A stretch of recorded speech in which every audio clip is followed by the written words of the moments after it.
దాడి చేయడానికి మరి ఉగ్రవాదులు ఒక రకంగా ట్రైనప్ అవుతున్నట్టుగా తెలుస్తుంది.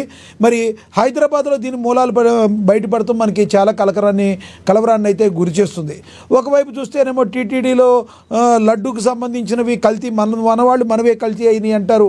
ఇంకొకసారి ఎటుపోతుంది అంటారు? అసలు భారతదేశంలో ఇక్కడ నివసిస్తున్న వాళ్ళకి రక్షణ ఉందంటారా? ఇలా ఉండడానికి గల ప్రధానమైన కారణం ఎవరంటారు? శ్రీమాత్రే నమః. మొదటగా ప్రేక్షకులందరికీ కూడా చండికా అమ్మవారి యొక్క సంపూర్ణమైనటువంటి అనుగ్రహం. మొదటగా మనం ఈ పరిస్థితులన్నీ చూసుకున్నట్లయితే మనం వరుసలైనటువంటి కథనాలు చూస్తున్నాం. మొదటగా తిరుపతిలో అందరూ అత్యంత భక్తితో తీసుకునేటువంటి ప్రసాదంలో కల్తీ నెయ్యిని కలపడం. ఆ తర్వాత మొన్నటికి మొన్న శ్రీశైలం దేవస్థానంలో ప్రసాదంలో ఒక కీటకం వచ్చింది అని చెప్పేసి ఒక భక్తుడు కంప్లైంట్ ఇవ్వడం. ఇప్పుడు ప్రస్తుతానికి హైదరాబాద్ లో ఒక డాక్టరేట్ చదువుకున్నటువంటి ఒక వ్యక్తి, ఇతర మతాలకు చెందినటువంటి ఒక వ్యక్తి డాక్టరేట్ పూర్తి చేసుకుని ఇక్కడ హైదరాబాద్ లో నివసిస్తూ ఇక్కడి గాలి పీలుస్తూ ఇక్కడ సదుపాయాలన్నీ కూడా అనుభవిస్తూ అత్యంత ఘోరంగా ఎక్కువ మొత్తంలో జనాలను చంపాలి, హిందూ మతంలో ఉన్న వాళ్ళని మెయిన్ గా టార్గెట్ చేయాలి, అత్యధికంగా ఎక్కడ ఉంటారు హిందువులు అంటే దేవాలయాల్లో ఉంటారు. ఒకవేళ వీరు తయారు చేసినటువంటి ఏదైతే విష పదార్థం ఉన్నదో దాన్ని గనక ప్రసాదాలలో పంచినట్లయితే, ప్రసాదాల్లో కలిపితే వారికి ఎటువంటి డౌట్ రాదు. ఎందుకు అనంటే ఆయన చేసినటువంటి విషం ఎలా ఉంది అంటే ఆముదం నుండి వచ్చినటువంటి పిప్పిలో ఉన్నటువంటి కొన్ని గింజలను వేరు చేయడం ద్వారా వచ్చినటువంటి విషం. ఆ విష ప్రభావం ఏ విధంగా ఉంటుంది అని అంటే దానికి రంగు ఉండదు, రుచి ఉండదు, వాసన ఉండదు.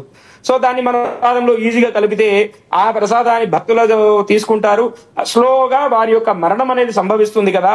అంటే ఎక్కువ మొత్తంలో తొందరగా హిందూ మతాన్ని మనము నాశనం చేయవచ్చు అనేటువంటి ఒక దురుద్దేశంతో ఈ యొక్క ప్లాన్ చేయడం జరిగింది. కాబట్టి సనాతన ధర్మం ఎప్పుడు కూడా ఏం కోరుకుంటుంది అని అంటే సర్వే జనాః సుఖినో భవంతు. కేవలం హిందూ మతం వాళ్లే బాగుండాలి, ముస్లిం వాళ్లే బాగుండాలి, ఇతర మతాల వాళ్ళే బాగుండాలి అని కోరుకోదు. ఈ విశ్వంలో ఉన్నటువంటి ప్రతి ఒక్కరు కూడా బాగుండాలి, అందులో మేముండాలి అనేటువంటి కోరికను మాత్రమే కోరుకుంటారు. అటువంటి పురాతనమైనటువంటి సనాతన ధర్మం వాస్తవానికి చూసుకుంటే అసలు ఈ విశ్వం మొత్తం కూడా ఉన్నది ఒకటే ధర్మం అండి, అదే సనాతన ధర్మం. సనాతనం అంటే ఏమిటి? పుట్టుక లేనిది, చావు లేనిది. అంటే ఈ సృష్టి ఆవిర్భావం నుండి వచ్చిందంతా కూడా సనాతనం. మధ్యలో కొందరు మతం ఎక్కి ఈ యొక్క హిందూ మతాన్ని తుడిపి వేస్తే మొత్తం అంతా కూడా మా మతంలోకే వస్తారు, ఈ హిందూ మతంలో ఉన్నటువంటి ప్రజలను ఎంతమందిని చంపేస్తే మాకు అక్కడ జన్నతు దొరుకుతుంది, మంచి కన్యలతోటి విలాసంగా అక్కడ ఉండవచ్చు, భగవంతుని యొక్క కృప వస్తుంది అని చెప్పేసి వాళ్ళు భావిస్తారు. కానీ అది అట్లాంటిది ఏమీ ఉండదు. హిందూ మతంలో ఉన్నటువంటి ప్రజలందరూ కూడా ఇప్పటికీ శాంతిగా సహనంగా చూస్తూ ఉన్నారు. ఇప్పటికైనా కూడా నిద్ర నటిస్తున్నటువంటి హిందువులు మేల్కోవాల్సినటువంటి సమయం ఆసన్నమైంది.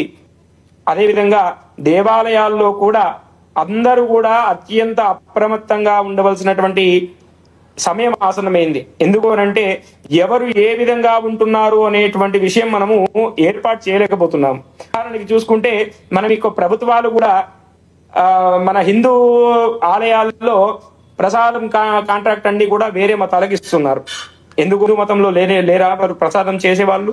అయితే గురుజీ ప్రధానంగా ఎక్కువగా ఎవరైతే ఒక హిందూ మతం మీద కానీ లేకపోతే ముస్లిం దగ్గర కానీ క్రిస్టియన్ ఎవరి మతం మీద గౌరవం ఉన్నవాళ్ళు మాత్రమే అక్కడ పనిచేయాలంటే రూల్ ఉంటే అప్పుడు అవి డెవలప్ అయ్యే అవకాశం ఉందంటారు. ఉదాహరణకి టీటీడీలో చూసుకోవచ్చు, వేరే అన్య మతస్థులు కూడా అక్కడ జాబ్ చేస్తున్నారు.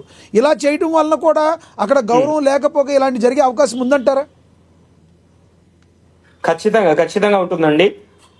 వాస్తవానికి చెప్పాలంటే మన హిందువుల్లో కూడా కొందరు సర్టిఫికేట్ లో హిందూ ఉంటుంది, వేరే కులం అట్లాంటిది ఉంటుంది, కానీ వారు ఆచరించేటువంటి మత సాంప్రదాయం మాత్రం ఇతర మతం ఉంటుంది.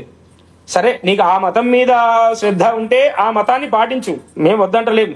మా మతాన్నే రండి, మా మతంనే పాటించండి, ఓర్పుగా ఉండండి అని మేము చెప్పట్లేదు. కానీ ఇతర మతం యొక్క నియమాలు పాటిస్తూ హిందూ మతంలో ఉన్నటువంటి దేవాలయాల్లో పనిచేస్తూ వారి ఆ యొక్క దేవాలయం యొక్క డబ్బు తీసుకుంటూ ఆ డబ్బును ఎంజాయ్ చేస్తూ ఆ హిందూ మతాన్నే టార్గెట్ చేయడం అనేది సహించరానటువంటి విషయం. కాబట్టి ఈ విషయంలో ఖచ్చితంగా దేవాలయ పాలక వర్గం గాని, Right. ఎండోమెంట్ డిపార్ట్మెంట్ గాని, ప్రభుత్వంలో ఒక సపరేట్ ఒక అధికారిని పెట్టి వారు ఏ మతాన్ని అవలంబిస్తున్నారు, ఒకవేళ వారు సర్టిఫికేట్ లో హిందూ ధర్మం ఉండి హిందూ మతం ఆచరిస్తూ బయట మాత్రం వేరే మతాలు ఆచరిస్తున్నట్లయితే వాళ్ళని ఇమ్మీడియట్ గా వారి యొక్క పదవి నుండి తొలగించి వారి మతంలో ఏమైనా చేసుకో ఇబ్బంది ఏం లేదు. కానీ మన మతంలోకి వచ్చి మన ఆలయాల్లో